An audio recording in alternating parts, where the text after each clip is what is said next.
Class 9 subject math bye BM sir. Chapter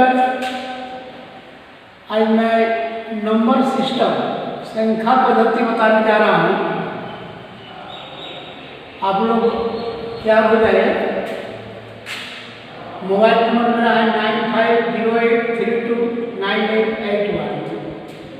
सबसे पहले मैं 1 to 1 शुरू कर रहा हूँ।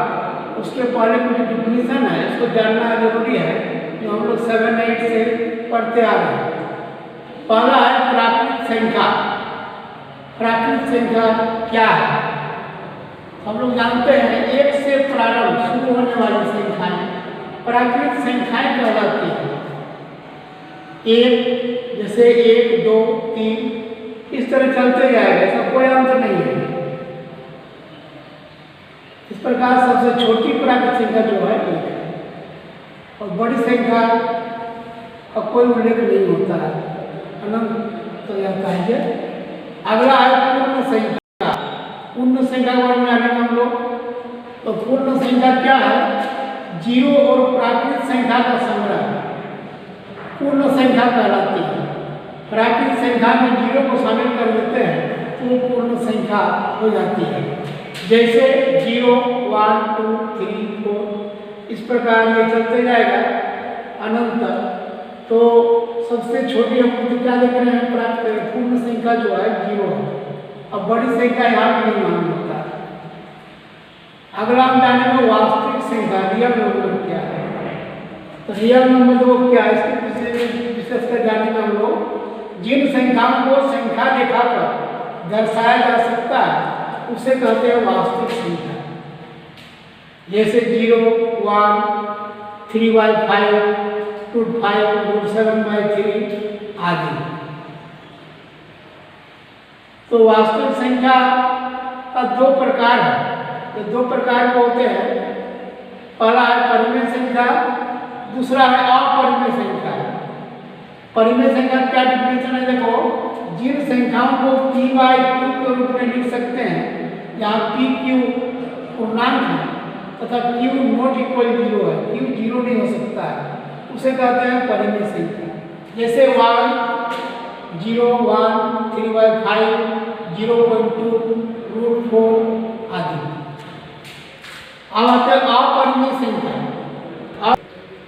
अपरिमेय संख्या जिन संख्याओं को p/q के रूप में नहीं लिख सकते हैं, व्यक्त नहीं कर सकते हैं, उसे कहते हैं अपरिमेय संख्या। जैसे √2, √7/3, 0.10, 100, 1000 इस प्रकार जो है ये अनगिनत है। ठीक है। अब पूर्णांक संख्या के यहाँ पर जिक्र हुआ है, तो पूर्णांक क्या है? तो पूर्णांक के बारे में जान लो। देखो, पूर्ण संख्या और ऋणात्मक संख्या का संग्रह पूर्णांक संख्या कहलाता है या पूर्णांक कहलाता है। जैसे 0, 1, -100, -150 इस प्रकार, और क्या होगा आदि। नोट जानकारी के लिए है, नोट यहाँ पर लिखा जा रहा है, नोट में लिख लो कि हम जानें कि 1 जो है सबसे छोटी प्राकृत संख्या है। 1 सबसे छोटी प्राकृत संख्या है, 0 सबसे छोटी पूर्ण संख्या है। तीसरा है 2 परिमेय संख्याओं के बीच अनगिनत परिमेय संख्याएं होती हैं। अनगिनत परिमेय संख्या होती है। चौथा है 2 अपरिमेय संख्याओं के बीच अनगिनत अपरिमेय संख्याएं होती है।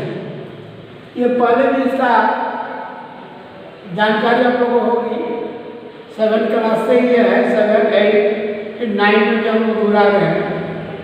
एक एग्जाम्पल के तौर पर बता दे रहा हूँ। जैसे 2 परिमेय संख्या लेंगे और उनके बीच 5 परिमेय संख्या, 10 परिमेय संख्या कुछ भी हम ज्ञात कर सकते हैं। उसका नियम हम जानेंगे। जैसे हम 3/5 और 4/5 के बीच 5 परिमेय संख्या लिखते हैं। n मेरा कितना है? 5। इतनी परिमेय संख्या निकालना है, इसको हम n लिखेंगे, n बराबर 5। उससे एक बढ़ा के जोड़ेंगे n+1 अर्थात 5+1 क्या होता है 6 होता है। तो दोनों परिमेय संख्या अगर हर बराबर हो तब ये नियम अपनाएंगे, तो पहले हर को बराबर कर लेंगे।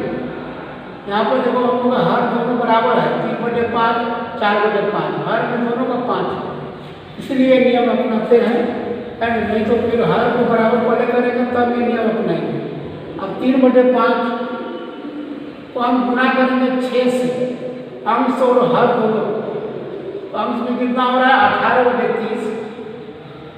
इस प्रकार 4/5 का भी अंश और हर पर 6 से गुना करेंगे, यहाँ और 24/30, तो 18/30 और यह 24/30, इसको प्रसारित कर दिए, बीच की खाई को बढ़ा दिए। इसके बीच हमको 5 परिमेय संख्या निकालना है, तो 18 और 24 के बीच क्या क्या आता है 19, 20, 21, 22, 23 आता है।